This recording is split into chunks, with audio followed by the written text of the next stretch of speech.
Hi, welcome to Beyond Documentary and Diaries. Today's topic will be Brenda Ann Spencer. She was a 16-year-old girl that grabbed her .22 rifle and started shooting across the street. She was given this rifle by her father a month before for Christmas. Yes, her father gave her a 22 gauge rifle for Christmas. So what she did is one morning, it was Monday, and grabbed the gun and started shooting across the street. She did kill a police officer and a custodian, and she did injure about 8 children. She did not think about what was going on. She just started shooting across the street. This was a semi-automatic rifle, so she barricaded herself in her home and just started shooting across the street, which was an elementary school. So, of course, the teachers were telling the students to duck down, to run, to hide, everything what they could do. She did injure 8 children, which they all lived, thank goodness. But she did kill a police officer and a custodian. So we wind to this morning, Monday morning. How did this happen? Why did she grab the rifle? Why was this in her mind to do this? So I was looking into it. I was investigating. I looked at the Cleveland CBS News. I looked on the San Diego News as well. So what happened was that week she was intoxicated. All that week she was drinking whiskey and she was on drugs. She was on PCP. She was taking pills. She was out of it. So that week she was not in her right mind, which brings me up to her conviction. So she did not have a trial. No trial for this 16-year-old girl. She was abandoned and she was neglected by her parents. She was living at her home with her father on a mattress in the living room floor, filthy and dirty. Whiskey bottles on the floor, beer, filth. She was living in scum. So she was really being neglected. So as a 16-year-old female living with her father, everything just came to her and she found herself and just to forget about everything around her and just to drink and take drugs. She was only 16 years old. She did, in one of her interviews, she did state she did find drugs at school or on the streets. Mind you, she was only 16 and she was able to get these drugs off the streets or at her school. So that tells you how back in 79, how easy it was to get drugs at school. And also, she was not tried, which I think that was unfair. However, her attorney and the DA at that time, they had new laws right at that time, a new law at that time that they will not put her in a prison. So what happened is, since she committed this crime, there was a new law at that time that Chuck Patrick helped write, and she was sent to a youth authority center, not a women's prison. She was sent to a center that could help her mentally and psychologically find out what happened. So she was on parole, of course, after her. Remember, she did not have a trial. So after 16 years, she was eligible for parole, and you're talking about late 80s.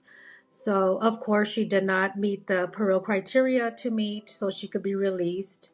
And at that time, she did state that she was on drugs. She was on liquor. She was on alcohol. And there was two toxicology reports from the state and a individual independent company that did toxicology report, and that independent toxicology report indicated that she was highly on PCP, illicit drugs, and alcohol.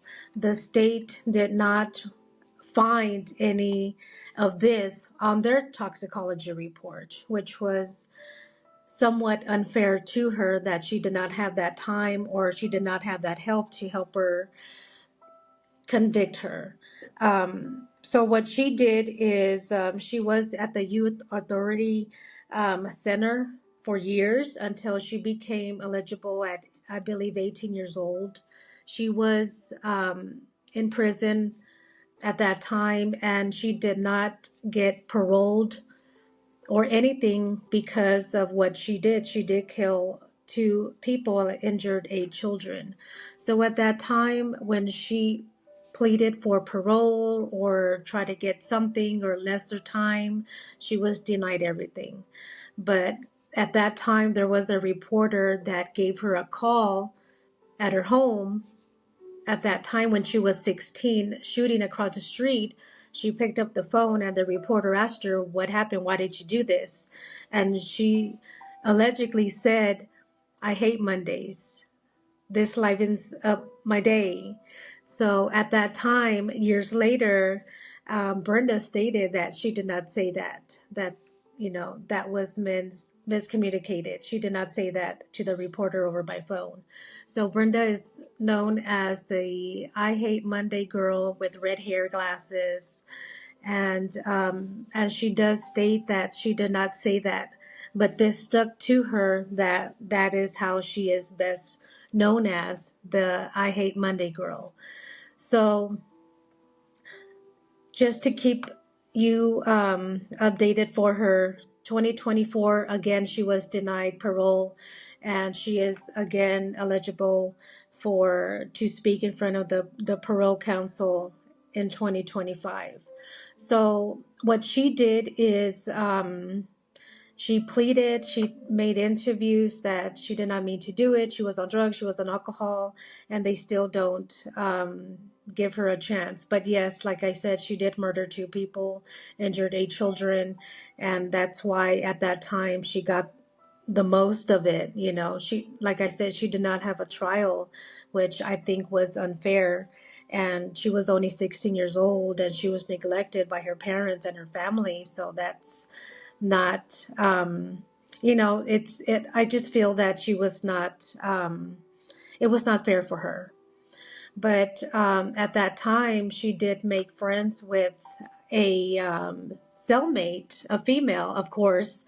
Her female friend was released a year later, and that female friend went to go live with Brenda's father, and they did get married and they had one child. So Brenda felt she was betrayed by that friend. So Brenda has been through a lot throughout the years, and I believe she will not ever get out of prison.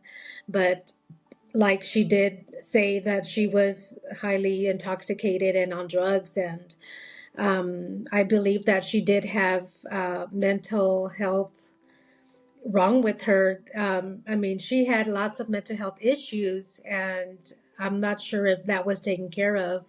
But throughout her interviews, if you hear her interviews, she does say that she kind of, did change, at that time. But her attorneys continued to argue that the treatment she received, from her father was, sexual abuse. And that was one of the reasons of her acts in 1979, that, she was disturbed and she was just, intoxicated, drinking and doing drugs because, what her father was doing to her. And she was like I said, 16-year-old girl going through all of that, and she did not have any help and no one to be there for her. And, I hope the parole board, finds something to at least help her live a little bit. But like I said, she did, murder two people and injured eight children. She is responsible for that, and I do get that. And I just want to thank everyone for being patient for my videos. I was sick in the past 2 weeks, and there are going to be more videos coming soon. I hope you subscribe and like, and there's going to be a lot to come. And once again, we were talking about Brenda Spencer, the I Don't Like Monday girl, and stay tuned for more videos. Thank you so much. You guys have a great day. Beyond Documentary and Diaries, say bye-bye.